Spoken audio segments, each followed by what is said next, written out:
بسم اللہ الرحمن الرحیم۔ اس میں کوئی شک نہیں کہ رسول پاک صلی اللہ علیہ وآلہ وسلم اخلاق کے اعلیٰ درجے پر فائز تھے۔ بوڑھی عورت کا واقعہ تو آپ نے سنا ہی ہوگا، جو گھر کا سامان باندھ کر اپنے گھر کے دروازے پر بیٹھی ہوئی تھی، اور اس نے سنا تھا کہ مکے میں جادوگر آیا ہوا ہے، جس سے ملتا ہے اس سے اس کا دین چھین لیتا ہے۔ کہیں ایسا نہ ہو کہ اس سے ملاقات ہو جائے اور وہ اس کا دین ہی چھین لے۔ سوچا کہ شہر چھوڑ دینا چاہیے۔ گھر کے تھرے کے اوپر بیٹھ کر سامان باندھ کر بیٹھی ہے۔ حضور صلی اللہ علیہ وآلہ وسلم بھی گزرے۔ اس نے دیکھا تو کہا، بھتیجے یہ سامان میرے سر پر رکھ دے۔ حضور نے سامان اٹھایا، دیکھا تو وزنی تھا، اور بڑھیا کو دیکھا تو کمزور تھی، تو کہا اگر آپ چاہیں تو جہاں جاتی ہیں میں یہ سامان چھوڑ آؤں۔ اس نے کہا کہ اس سے بڑی مہربانی اور کیا ہوگی۔ حضور نے سامان اٹھایا ہوا ہے اور بڑھیا سے باتیں بھی کرتے جا رہے ہیں۔ تو بڑھیا کو کہا کہ کیوں جا رہی ہو؟ تو کہنے لگی کہ سنا ہے یہاں ایک جادوگر آیا ہوا ہے جو لوگوں کا دھرم لوٹ لیتا ہے، لوگوں کا دین لوٹ لیتا ہے۔ میں نے ساری زندگی بتوں سے وفا کی، میرے آباء و اجداد نے بتوں سے وفا کی۔ میں چاہتی ہوں کہ دین اجداد ہاتھ سے چھوٹ نہ جائے، آخر شہر میں رہتی ہوں، کہیں مل نہ جائے۔ خیر حضور نے کچھ نہیں کہا، اس کا سامان نہیں پھینک دیا کہ ٹھیک ہے جاؤ۔ سامان اٹھایا، جہاں تک اس نے جانا تھا اس کا سامان پہنچایا۔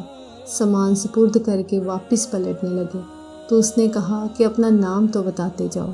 لوگ کہیں گے کہ مکہ چھوڑ آئی ہو تو بتاؤں گی کہ ایک جادوگر کے دکھ سے چھوڑ آئے ہوں، تو وہ کتنا برا بھلا کہیں گے شہر مکہ کو کہ جس مکہ سے لوگ نقل مکانی کرنے پر مجبور ہو گئے۔ تو میں انہیں یہ بھی بتاؤں گی کہ جس مکے میں جادوگر رہتا ہے اتنا اچھا نوجوان بھی رہتا ہے، تو تیرا نام لیا کروں گی اور تیرے قصیدے پڑھوں گی۔ تو حضور صلی اللہ علیہ وآلہ وسلم مسکرا پڑے اور فرمایا کہ جس جادوگر سے بھاگ کے آئی ہو وہ تیرے سامنے کھڑا ہے۔ اس نے کہا سچ آپ ہی محمد ہیں؟ حضور نے فرمایا نام میرا یہی ہے۔ تو اس نے کہا کہ آپ کا جادو مجھ پر چل گیا۔ اللہ اکبر، تیری تک کے اداواں میں مرید ہو گئی۔ لوگوں کی خدمت کریں، بوڑھوں کے کام آئیں، دکھیوں کے کام آئیں، مصیبت زدہ کے کام آئیں۔ حضور یتیم ہو کر یتیموں پر مہربان تھے، لاچاروں کی مدد کرتے، لوگوں کے گھروں میں پانی بھر کر دیتے، اور دکھیوں کے کام آ جاتے اور مصیبت زدہ کے کام آتے۔ تو حضور سے پیار کرنے والوں، امت میں آپس میں حسد نہ پھیلاؤ، بغض نہ کرو، نفرتوں کے پہاڑ نہ کھڑے کرو، ایک دوسرے سے پیار کرو، جڑو، امت واحدہ بنے، اور اپنے ماحول کو اور اپنی معاشرت کو ایک خوبصورت معاشرت بنائیں، اور اپنی زندگی کو حضور کے نام کر دو۔ حضور کی محبت سے معاشرے کے دکھ سمیٹے جا سکتے ہیں۔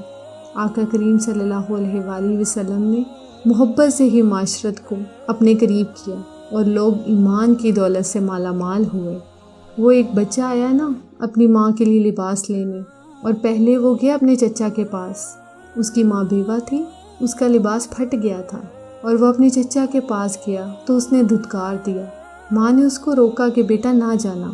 تو اس نے کہا کہ تیرے بدن کے اوپر جو لباس ہے وہ بھی پھٹ گیا ہے اور جگہ جگہ سے جسم نظر آ رہا ہے، تو میں اپنے چچا سے آپ کے لیے لباس لے کر آتا ہوں۔ تو جو رویہ اس نے اختیار کیا تو واپس روتا ہوا آ رہا تھا۔ تو کسی نے راستے سے پوچھا کہ کیا ماجرا ہوا؟ اس نے کہا کہ چچا کے پاس گیا تھا ماں کے لیے لباس لینے، اس نے رلا کے بھیج دیا۔ اللہ اکبر۔ تو اس نے کہا جا صحن حرم میں محمد نام کا ایک شخص بیٹھا ہے، اگر تو اپنا دکھڑا اس کے سامنے پیش کرے تو امید ہے کہ وہ تمہیں رد نہیں کریں گے، لیکن سن لے ان کا دین کوئی اور ہے۔ بچہ اپنی ماں کے پاس آیا اور کہا کہ چچا نے رلا کے بھیج دیا، لیکن آپ کی حالت مجھ سے دیکھی نہیں جا رہی۔ بچہ بھی شعور کی منزلوں میں قدم رکھ رہا تھا، بہت چھوٹا تھا، اب اس کے اندر ایک جذبات تھے۔ تو ماں نے کہا کہ بیٹا نہیں، ان کے پاس نہیں جانا، سنا ہے کہ جو ان کے پاس جاتا ہے ان سے دین اور دھرم چھین لیتا ہے۔ تو نبی کے پاس جانے سے ماں روکنے لگی۔ تو بچہ کہنے لگا کہ ماں میں پکا رہوں گا، بتوں کا فرما بردار رہوں گا، تو اس ٹینشن کو، پریشانی کو چھوڑ دو۔ وہ بچہ حضور کی خدمت میں حاضر ہوا۔ رسول صحن حرم میں چادر اوڑے بیٹھے ہوئے تھے، اور جا کے کہنے لگا کہ میں پہلے بات آپ سے کر لیتا ہوں کہ آپ کا دین میں نے قبول نہیں کرنا۔ حضور مسکرا کر بولے بیٹا بتاؤ کس لیے آئے ہو؟ کہنے لگا کہ میری ماں بے لباس ہے، میں آپ سے لباس لینے آیا ہوں۔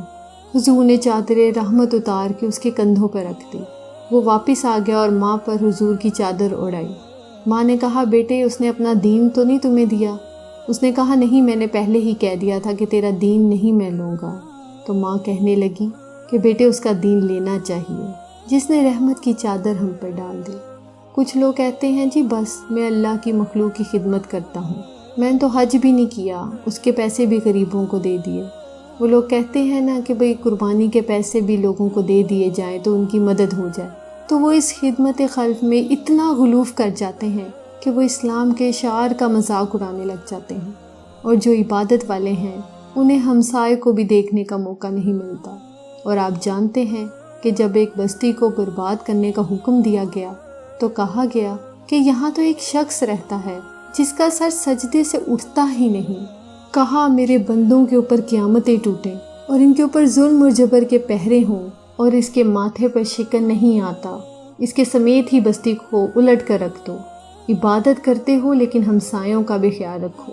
میرے نبی صلی اللہ علیہ وآلہ وسلم نے لعاب پھینکا نا تو صحابہ نے اپنے ہاتھوں میں لے کر منہ پر مل لیا۔ آپ نے عشق اور محبت کی بہت سی داستانیں سنی ہوں گی۔ لوگوں نے نہریں بھی کھودی، لوگوں نے محبوبوں کے لیے کیا کچھ نہیں کیا، لیکن آج تک آپ کو کوئی ایسا نہیں ملے گا کہ کسی نے اپنے محبوب کا لعاب بھی چاٹا ہو۔ حضور نے فرمایا کہ تمہیں اس چیز پر کس نے ابھارا کہ میرا لعاب بھی اپنے چہرے پر مل رہے ہو؟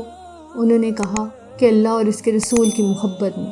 میرے رسول نے اس کی نفی نہیں کی، لیکن ساتھ ہی فرمایا، اگر کوئی چاہتا ہے کہ اللہ اور اس کے رسول سے محبت کرے اور اللہ اور اس کا رسول اس سے محبت کرے تو ہمسایوں کے حقوق کا خیال رکھو۔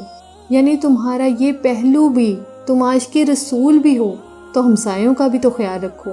تمہارے گھر پر جھنڈا تو لگا ہے حضور کے میلاد کا، لیکن اگر ہمسایوں کے گھر میں اندھیرا ہے، غریب ہمسائے کا میٹر کٹ گیا تو اس کا بل دے دو، آمنہ کا لاز زیادہ خوش ہوگا۔ اس لیے دونوں پلڑے برابر رکھو، نہ تو عبادت کے ذوق میں خدمت خلق کو اور ہمسایوں کے حقوق کو اور رشتہ داروں کے حقوق کو بھول جاؤ، اور نہ یہ کہ تم خدمت خلق کے نام پر عبادات کا مذاق اڑانے لگو۔ ہمارا کام لوگوں سے الجھنا نہیں، ہم نے تو آگے ہی بڑھتے جانا ہے۔ ہماری منزل مدینہ ہے۔ حضور کی امت سے جس کو پیار نہیں ہے، حضور کی امت سے جس کو محبت نہیں ہے، رسول کی محبتوں کا کبھی ضامن نہیں ہو سکتا۔ تو رسول پاک سے محبت کرنے والوں، محمد کی امت سے محبت رکھو، ان کی مدد کرو،